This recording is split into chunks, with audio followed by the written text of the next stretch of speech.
il y a plusieurs types de prévention dans les âges, mais aussi dans les situations. Par exemple, il peut y avoir de la prévention ordinaire, simple, par l'animation, par exemple. Il peut y avoir de la prévention par rapport à un acte posé de délinquance qui est déjà posé. Il peut y avoir des préventions, ce qu'on appelle aussi la prévention de la récidive, faire que quelqu'un qui a fait une bêtise ne recommence pas.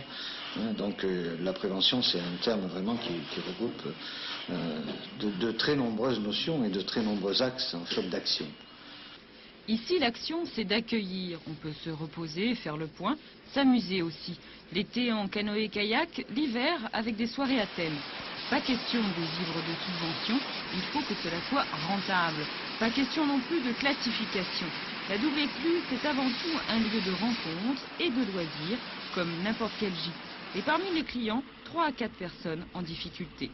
Sur l'action qu'on peut avoir, je crois que la première des bases, c'est l'écoute. Il faut être à l'écoute des gens, pouvoir les écouter longuement, pour essayer de trouver une solution, en fait, une solution qui soit la plus appropriée. Qu'est-ce qui est le plus difficile pour vous dans la prévention? Ne pas porter de jugement.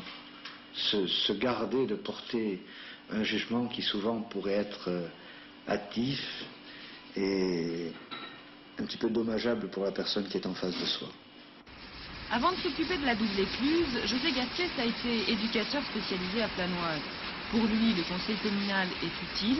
On y analyse les besoins et les causes d'une adaptation. Mais il ne suffit pas seulement de trouver des solutions et des financements. On ne peut pas obliger quelqu'un à se réinsérer dans une société s'il n'en a pas envie, ou de s'intégrer simplement dans une société s'il n'en a pas envie. Je crois que la solution, nous, on peut être des conseillers, mais la solution appartient toujours à l'individu avec lequel on travaille.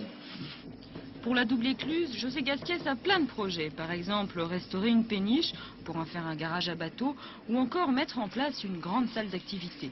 Quant au conseil communal, son effort pour 1988 va surtout se porter sur les 9-13 ans en développant les animations de terrain à Planoise et Montrapon, avec, pourquoi pas, des sorties à la double écluse.